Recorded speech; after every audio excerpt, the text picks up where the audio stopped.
मतलब क्या लोग तबलीग जमात को बैन कर दिया इन्होंने। अच्छा, फिर हम पाकिस्तान को कहते हैं ओआईसी में हम आएंगे लेकिन कश्मीर पे कोई बात नहीं होनी है, वरना हम $3 बिलियन वापस ले लेंगे। एक बात बताइए, अफगानिस्तान पे आप लोग ओआईसी रखते हैं, इतना क्यों प्यार है अफगानिस्तान? हाँ, तो दुरंत लाइन पे तो चिल्ला रहे हैं तालिबान कि हम तुमसे लड़ेंगे पहले, जो यहूदियों से बाद में लड़, पहले तो हम तो पाकिस्तानियों से लड़ेंगे।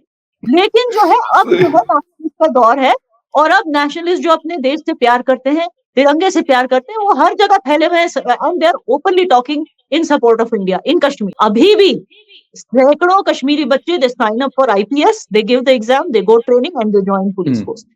ये यहाँ पे कोई नहीं बोलता, ये इंसाफ भी दिया जाता, जबकि जरूरी नहीं है, अफवाह की वजह से इन पे नहीं होनी चाहिए कार्रवाई, फिर भी कार्रवाई होती है। ये प्यार है हमारे मुल्क का कश्मीरियों के साथ। और ऐसा कई बार हुआ है कि पहले पेरेंट्स यकीन नहीं करते, उनको लगता है फेक एनकाउंटर हुआ है हमारे बच्चों का, लेकिन जब उन्हें प्रूफ दिया जाता है फिर वो चुप हो जाते हैं, बिकॉज वो मजबूर है बेचारे, वो भी क्या करें। एट द सेम टाइम जहां भी ऐसे लगा कि फेक एनकाउंटर हुआ, वहां पे इंक्वायरी भी बिठी है और वहां पे पनिशमेंट भी हुआ है ऑफिसर।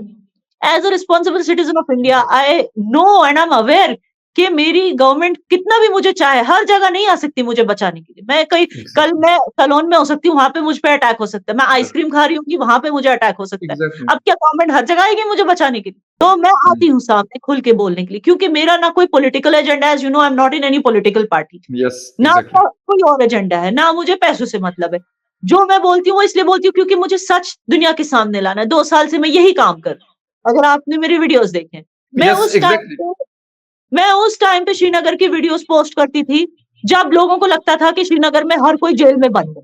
मैंने तब यहाँ से वीडियोस दिखाए पूरी दुनिया को कि मुझे तो यहाँ दूर दूर तक ना कोई सीआरपीएफ वाला दिख रहा है, ना कोई आर्मी वाला दिख रहा है। लोग तो अपनी रोज की जिंदगी देखो, आप खुद देखो, लोग अपनी रोज की जिंदगी नॉर्मली जी रहे हैं, बच्चे पार्क्स में खेल रहे हैं। मगर ये मीडिया चैनल्स में क्या बोला जाता था 2 साल पहले? बच्चों को उठा के डिटेंशन में डाल दिया। अरे ये सब झूठ, जो इनके झूठ है ना, ये खोलना जरूरी है, लेकिन ये हर कोई नहीं करना चाहता ये काम। ओके, मतलब मुझे तो ये स्टेप बड़ा अच्छा लगा कि हाँ, जो लोग सर्व कर रहे थे और अपने सरजमीन के लिए उन्होंने कुर्बानी दी, उनके नाम से इस तरह की रोड्स और बिल्डिंग्स और ये सारी चीजें होनी चाहिए। Actually it is not army वालों के नाम से, it is the Kashmiris who serve for the country, जिन्होंने अपनी जान दी, स्टार्टिंग राइट फ्रॉम मकबूल शेरवानी साहब। ही वाज द फर्स्ट शहीद फ्रॉम जम्मू एंड कश्मीर, बारामूला के जो थे, जिन्होंने जो है ना पश्तून इन्वेडर्स को, I'm not sure if they're Pashtun, but they are from Pakistan, and I think Yusuf Zais were among them. तो इनको जो है इनको डाइवर्ट किया। मेरे ग्रैंडफादर नहीं गए थे उसमें। Kind of Yusuf Zeiss, but जो इन्वेडर्स आए थे हमारे यहाँ, तो अफरीदी ट्राइब, यूसुफ जाई ट्राइब जो भी आए थे, पाकिस्तान कि ये हमारे थे, ठीक है ना, वो तो रिफ्यूज करते हैं, लेकिन वो वहीं से आए थे। तो मकबूल शेरवानी साहब ने जिस तरह अपनी शहादत दी, उन्होंने उनको डाइवर्ट किया, उनको डाइवर्जन मतलब he did not let them reach Srinagar airport on time. He gave time for the Indian army to reach Srinagar airport and take their positions. तो उन्होंने रास्ते में ही जो ब्रिजेस, जो रोड्स थे, उनको जला दिए ताकि ये लोग पहुंच नहीं सके वहां। और जब उन्होंने फाइंड आउट किया कि ये बंदा मुसलमान हो के हमें धोखा दे रहा है, तो उस बेचारे को 14 गोलियां उसके सीने में ठोक के उसको हैंग कर दिया बीच सड़क पे। ये हमारा पहला शहीद हीरो था हमारे जम्मू एंड कश्मीर का। एंड उनके नाम से अगर कोई चौक का नाम रखा जाता है उनके टाउन में, इसमें क्या गलत है? He was a hero and we all must remember, जो इनकी तरह बहुत सारे कश्मीरियों ने शहादत दी है हमारे मुल्क के लिए, भारत के लिए। बहुत सारे कश्मीरियों ने शहादत दी और उनके नामों से ही सड़कें होनी चाहिए, उनके नामों से ही बिल्डिंग्स होनी चाहिए, इमारतें होनी चाहिए, इसमें कोई गलत बात नहीं है। और हर एक शहर में ऐसे ही होता है। अगर आपके शहीद होते हैं, आपके मुल्क के लिए कुर्बानी देने वाले लोग होते हैं, या जो आम लोगों की जिंदगी बचाने वाले, वो कोई भी हैं, वो बेशक किसी भी रिलीजन से ताल्लुक रखते हो, लेकिन अगर उन्होंने वो कुर्बानी दी तो मेरे ख्याल में उसको सराहना बड़ा जरूरी है। लेकिन पाकिस्तान में भी इसको दूसरे नजर से देखा गया और कश्मीर में भी शायद कुछ लोगों ने इसको दूसरे नजर से देखा। इस शक की वजह क्या है? या ना मतलब ये जिसे कहते हैं कि मतलब इत्तेमाद का फुकदान क्यों है इन चीजों में, कि अगर एक अच्छी चीज भी हो रही है तो उसको भी हम नेगेटिव क्यों लेते हैं? That's a toxic mindset. That's just a toxic, ungrateful mindset. And I am sorry to say कि ये टॉक्सिसिटी पाकिस्तान से हमारी तरफ आई है। जी unfortunately many Kashmiris have become शिकार ऑफ इट।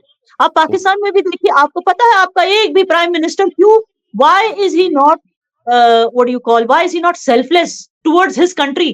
क्योंकि आप देखिए हर एक प्राइम मिनिस्टर की क्या हालत हो गई है at the and in Pakistan. Yes तो वो प्राइम मिनिस्टर क्यों आपकी आवाम के लिए क्यों अपनी व्हाई विल ही सैक्रिफाइस अपनी आवाम के लिए? जबकि जो राइट इंडियन कल्चरल थिंकिंग है, हमारी जो वैल्यूज है, उसमें gratitude is a very very important factor. If you see the Indian value system, gratitude is a very important factor.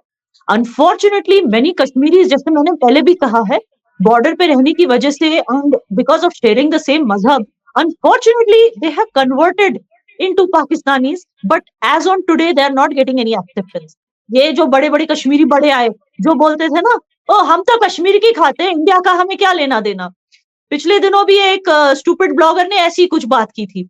मैंने उसको काउंटर किया था। मैंने कहा ठीक है, कश्मीर का पानी पीता है, वो कहता है मुझे क्या लेना देना, मैं बाहर से क्यों पानी मांगू, मैं तो कश्मीर का पीता हूँ। मैंने उसको कुछ नहीं बोला, मैंने सीधे अपने जल शक्ति डिपार्टमेंट को बोला, इसके घर का वाटर कनेक्शन कट कर दो, इसको सीधे जाके नदी में से पानी पीने दो। इसको लगता है कि इसको इंडिया से कोई लेना देना नहीं। इनको इतना ईगो चढ़ गया था ना सर पे, इतना ईगो, मतलब एक ग्रेटिट्यूड नाम की चीज ही नहीं बची थी इनके अंदर इंडिया को लेके। ईगो ऐसे सर पे चढ़ गया था कि लिटरली वो तो इस कगार पे थे कि शायद मरने के बाद भी डे ऑफ जजमेंट पे अल्लाह के सामने जाके बोलते हैं आप कौन होते हैं हमें जज करना, हम कश्मीरी हैं, हमें सिर्फ कश्मीरी कोर्ट जज करेगा। ये उस हद तक ईगो उनके सर पे चढ़ गया था। लेकिन जो है अब जो है नेशनलिस्ट का दौर है, और अब नेशनलिस्ट जो अपने देश से प्यार करते हैं, तिरंगे से प्यार करते हैं, वो हर जगह फैले हुए हैं and they are openly talking in support of India in Kashmir, and I am very happy to know that. हमले आजकल ज्यादा इसलिए हो रहे हैं क्योंकि हमारी सिक्योरिटी फोर्सेस आजकल अच्छा काम कर रही है, मतलब प्रॉपर उन्होंने अपना लेवल ऑफ वर्क इस कदर बढ़ा दिया है, they have made it impossible for miscreants to bring arms and ammunition inside Kashmir. अब ये जो मिसक्रिएंट्स हैं, जिनको प्रॉब्लम करनी है सोसाइटी में, जिनको अफरा तफरी करनी है कश्मीरी सोसाइटी में, ये दिखाने के लिए कि कश्मीर पीसफुल नहीं है, तो अब वो हो गए हैं मजबूर। उनको कहां से मिलेंगे आर्म्स, उनको बंदूकें कहां से मिलेंगी अफरा तफरी करने के लिए? बंदूकें, ड्रोन्स को पकड़ लिया है, इन्फिल्ट्रेशंस को पकड़ लिया, इतनी मजबूत पकड़ कर ली है इंडियन एजेंसीज ने। ये क्या बोलते हैं, बंदूकों को अंदर आने से रोक दिया, हवाला ट्रांजैक्शंस को रोक दिया है, जो मजबूत पकड़ ली है ना इन्होंने इन चोर चौकों पे। तो क्या हो गया है कि ये जो हो गए, ये मजबूर हो गए, इनको अब कहीं ना कहीं से बंदूकें चाहिए, वरना ये अफरा तफरी कैसे जिंदा रखेंगे। अब बंदूकों के लिए ये क्या करते हैं बेचारे, किसी पीएसओ को मार देते हैं, पीएसओ मतलब जो प्राइवेट सिक्योरिटी ऑफिसर, लाइक अ बॉडीगार्ड जो होता है किसी भी, उसको भी मार देते हैं ताकि उसकी बंदूक खींच के ले जाएं। मतलब ये इतने डेस्परेट हो गए क्योंकि इनको कहीं से हेल्प ही नहीं मिल रहा। मतलब नॉन ओआईसी मेंबर्स भी आए हुए थे जापान से, बाकी दुनिया के कुछ ममालिक से, तो वो बताना चाह रहे थे कि कश्मीर का इशू भी किसी तरीके से इसके साथ मतलब जुड़ जाए और हाईलाइट हो जाए। क्या नजर आ रहा है कि मतलब ऐसा कोई पॉसिबिलिटी आपको नजर आ रही है कि जो नेक्स्ट ओआईसी की कॉन्फ्रेंस होनी है उसमें अगर होती है तो, या फिर इसमें क्या क्या पॉसिबिलिटी आप कह रहे कि कश्मीर की कोई बात? कश्मीर के हवाले से मैं कह रहा हूं। आप लोगों को बताइए कि उन्होंने कश्मीर के हवाले से बात क्यों नहीं की ओआईसी में खुल के। नहीं मैं तो नहीं बताऊंगा ना, मैं तो क्योंकि मैं इसे होस्ट कर रहा हूं। फिर $3 बिलियन वापस देने की धमकी पाकिस्तान को किसने दी थी बताइए? द ग्रेट सऊदी अरेबिया, जिसने पाकिस्तान को लिटरली मुट्ठी में लेके रखा है। ये इतने स्मार्ट बंदे हैं ना, I tell you, I love the Saudi Arabians, I love you Saudi Arabians if you are watching this show. मतलब क्या लोग हैं, तबलीग की जमात को बैन कर दिया इन्होंने। अच्छा, फिर हम पाकिस्तान को कहते हैं ओआईसी में हम आएंगे लेकिन कश्मीर पे कोई बात नहीं होनी है, वरना हम $3 बिलियन वापस ले लेंगे। मतलब seriously hats off to Saudi Arabia, hats off. लेकिन ओआईसी ने तो कहा है कि हम ओआईसी के जो सेक्रेटरी इससे पहले आए थे तो वो कह रहे थे कि हम लोग मार्च तक अपनी एक रिपोर्ट कंपाइल कर रहे हैं। शायद पिछली वीडियो में भी मेरी और आपकी बात हुई थी, तो उसके अंदर फिर हम देखेंगे कि कश्मीर के अंदर क्या हो रहा। वो तो मैंने तो इतना ही सुना है कि पाकिस्तान ने इस बार बात नहीं की कश्मीर में। बहुत इमरान खान ने अपनी स्पीच में नाम लिया था, अपनी स्पीच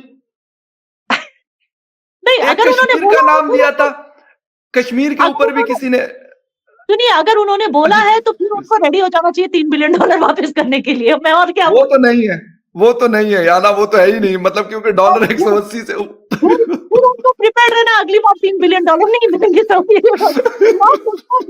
अपनी foreign policy. I don't understand. Biden आप लोगों को बुलाता है, आइए हम डिस्कस करते हैं, वहां नहीं जाओगे। भाई चाइना की इतनी चमचागिरी करते हो, अभी तो her how can you get away नहीं, विद पैसे लिए हैं याना, ऐसे थोड़े ही पैसे लेते हम लोग। अच्छा नहीं लेते? लेते हैं, क्यों नहीं लेते? इमरान खान साहब ने तो वहां पे उस स्पीच के अंदर कहा कि भाई हमने, बल्कि एक और जगह पे वो स्पीच कर रहे थे कल परसों के, हमने जो अफगान जिहाद का नाम दिया था, कहते जिहाद तो नहीं, हमने डॉलरों के लिए नहीं। इमरान खान साहब की ये मतलब स्टेटमेंट है, जो सच्चा स्टेटमेंट नो, एक छोड़िए इमरान खान को एक सेकंड के लिए, एक बात बताइए, अफगानिस्तान पे आप लोग ओआईसी रखते हैं, इतना क्यों प्यार है अफगानिस्तान? हाँ तो दुरंत लाइन पे तो चिल्ला रहे हैं तालिबान कि हम तुमसे लड़ेंगे पहले, जो यहूदियों से बाद में लड़, पहले तो हम तुम पाकिस्तानियों से लड़ेंगे। आप बताइए इतना प्यार क्यों है आप लोगों का तालिबान से? हमने याना कि हमें पाकिस्तानियों से ये सवाल सारे लोग पूछ रहे हैं, और बल्कि एक बात आजकल एक मतलब एक जोक भी बना हुआ है कि इमरान खान साहब जब हुकूमत में नहीं थे तो वो कह रहे थे कि मतलब पता नहीं हुकूमत में आके तो मैं क्या पाकिस्तान को बना दूंगा। सेम लाइक दैट जो है तालिबान थे, उनको पहले पहाड़ों पे थे, बंदूकें उठा के लड़ते थे, लेकिन जब अब हुकूमत संभली है तो कल बहुत बड़ा मुजाहिरा करवाया उन्होंने, एक मतलब लोगों को इकट्ठा किया, प्रोटेस्ट करवाया कि दुनिया हमारी इमदाद करे।